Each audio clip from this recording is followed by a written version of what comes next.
Okay, so let's move on to problem 3, and problem 3 is about this quadratic form here, this equation involving the quadratic form in the variables x, y, and z, and this, of course, is the Cartesian representation of a quadratic surface.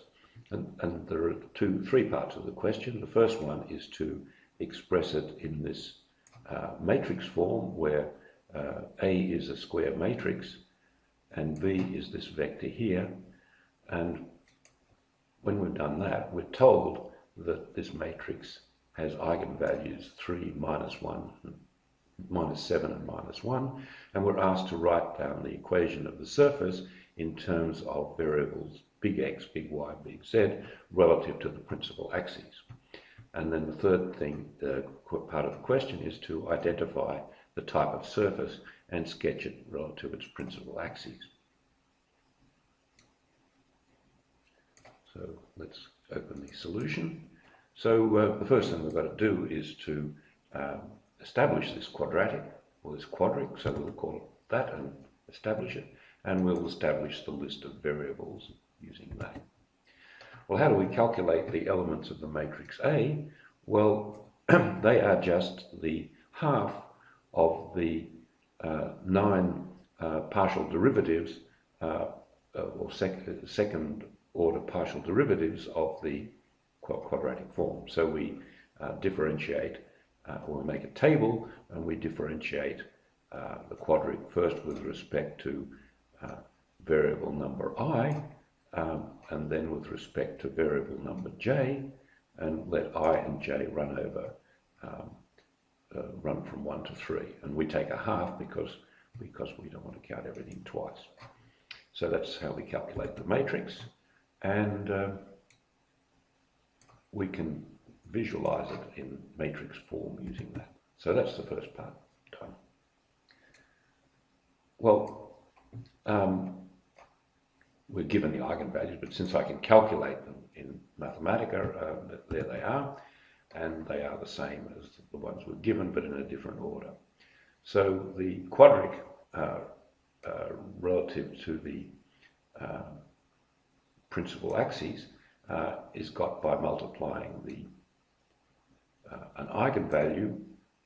In this case, the first one is 3 times the square of the first vector plus the second eigenvalue times that, and so on. And there we go, that's part B. And now we want to do part C, which is to visualize it. So to do that, we need to plot it. So let's solve for Z. We'll get 2 solutions. And because 2 of the 3 terms in the principal axis equation are negative, that will be a hyperboloid of 2 sheets, and we can confirm that by plotting it using this. And there it is. So you see clearly that it is a hyperboloid of 2 sheets.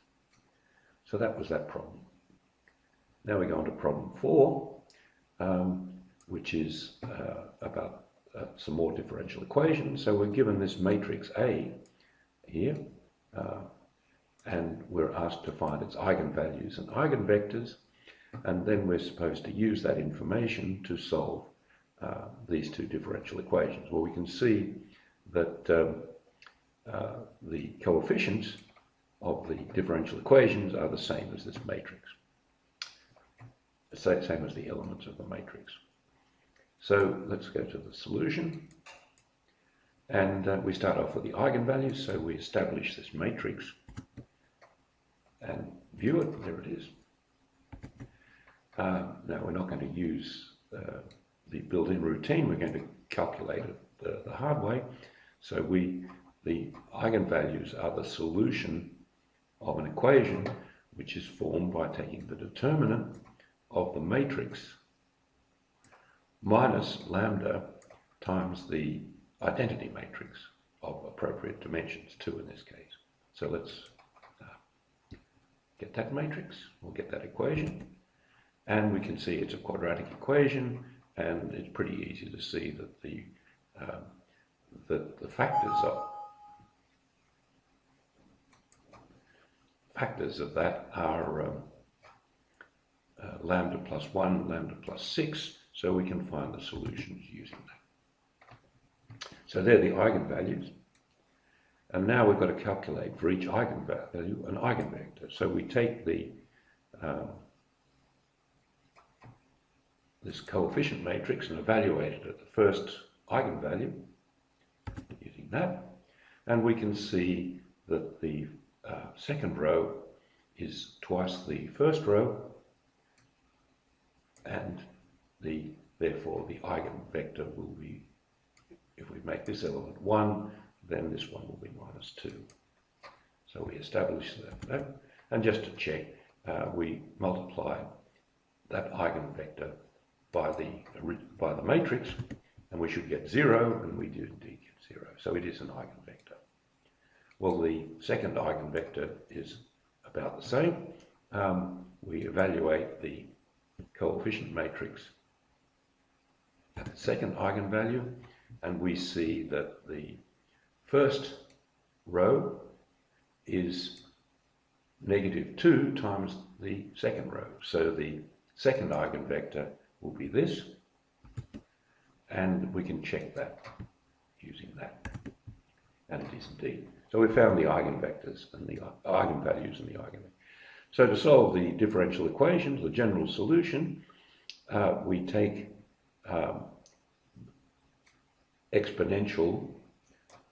the exponential of the first eigenvalue times t, multiply that by the first eigenvector, and multiply by a constant a, and then add to that the same thing with the same function involving the second eigenvector. So we do that, and there's our solution. So that's the general solution of those differential equations. Now we're going to problem 5, and this is a problem about integration, two-dimensional integration. So we're given these two curves, x equals y squared minus y, and x equals 5y minus y squared, and we're asked to sketch the region in the xy plane, indicating clearly all the points of intersection, and use double integration to find the area. So let's do that.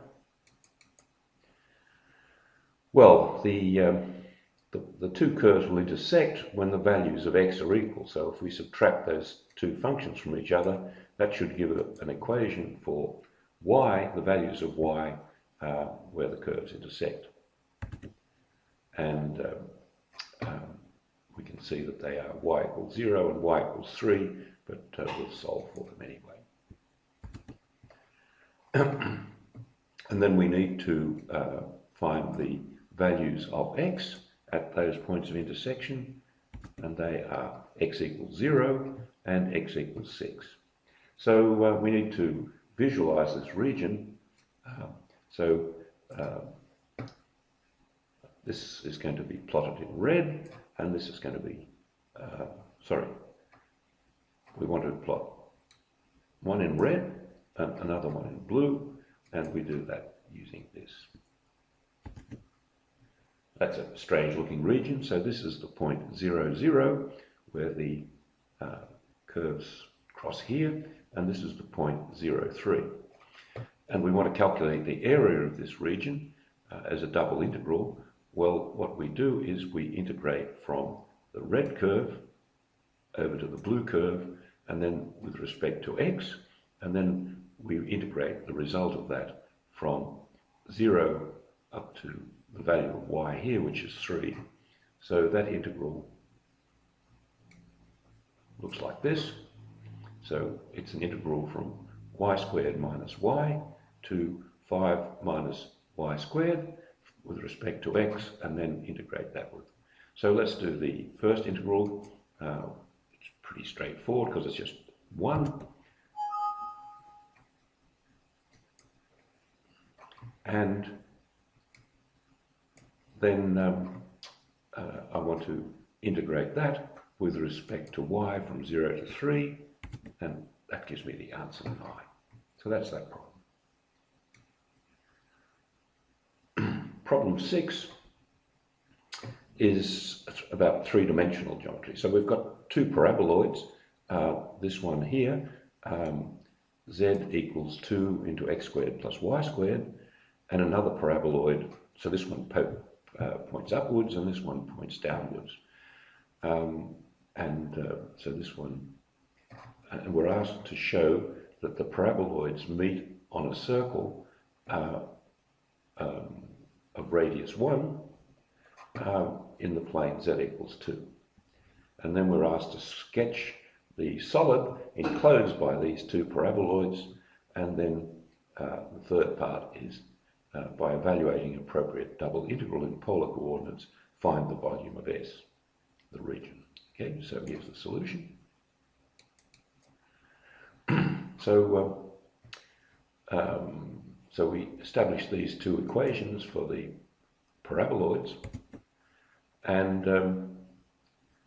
then to show that they intersect, if we subtract those, that will eliminate z, and we will get that. So this was, and of course that's where the paraboloids meet, and you can see that that's the circle x squared plus y squared equals 1. Well, if x squared plus y squared equals 1, then we can see from this that z must be equal to 2. So that's the first part of the problem.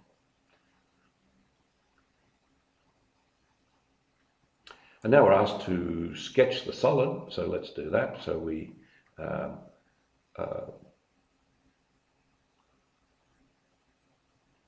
can do that using this. And that looks kind of good. So we see that there's the green upper paraboloid, and this is the lower one. And we can fool around with this, so we can see that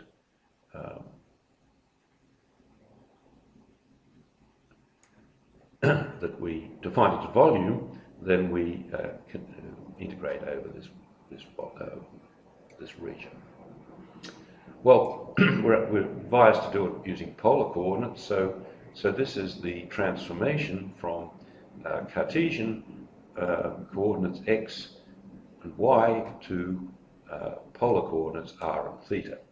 The value of z is not altered in this. They're actually called cylindrical coordinates. So we have to calculate the Jacobian of matrix of the transformation. So we replace, or we express the vector x, y, z in terms of Cartesian coordinates and differentiate it with respect to r, and with respect to theta, and with respect to z. So we can do that. And that's the Jacobian matrix, and we need to calculate its determinant, and we can do that using this, and it's just r. We could probably remember all that, but anyway. So, and then we now have to find the upper and lower limits of the z integration. So we take the equations for the two quadric surfaces and apply the transformation, and we can see that the lower surface is z equals 2r squared, and the upper surface is z equals r squared minus 3. No, I got that round. Yes, that's right. Z is 3 minus r squared. So the triple integral is an integral over z first, from 2r squared, the lower surface quadric, the lower paraboloid, to the upper paraboloid here, and then with respect to r, from 0 to the circle where the two paraboloids meet, and then finally over theta, which doesn't feature here, from 0 to 2 pi. Well, that integral's pretty easily done. We just get 2 pi outside the front. And likewise, now we do the the z integral, and that just gives this minus this, and we tidy that up, and we're left now with this r integral. And now we just have to integrate this with respect to r, and we can do that most simply using that. So the answer to the volume is 3 pi over 2. Now we go to problem 7, the last problem, and before we open the solution, let's say what the problem is. So we've got a thin triangular plate, and it's bounded by the line x plus y equals 4 and the coordinate axes. So we're first asked to, without calculating integrals, write down the area of the plate, and then secondly we're asked to find the coordinates x and y of the centroid. So the first thing we do is to establish the linear equation using that, and then solve it for y using that, and now we plot that line, and that's what the region looks like. And you can see it's a right-angled triangle, and with sides 4, it's equilateral. So the area of that triangle is half the length of the base times the height, and is thus 4 by 4 divided by 2, and that's 8. So anyway, now we go on to the centroid. Well, the area of the centroid is 1/8, which is the area of the coordinates of the centroid is 1/8, so the area, times the integral of the coordinates over this triangular region, and we can integrate with respect to y, from 0 to 4 minus x. So we go from here up to here, and then we integrate with respect to x from 0 to 4. We could do it the other way around. Let's do the integration with respect to y, and we get that. And now we now have to do the integration with respect to x, the final integration. So we put those in and integrate, and we'll get and we see that the coordinates of the centroid are 4/3 and 4/3, and if you look at the picture, that must be correct because of the symmetry of the figure. Well, that's the end of the solution of the 7 yellow problems. So I'm going to now stop the show, and we'll come back and do the blue problems.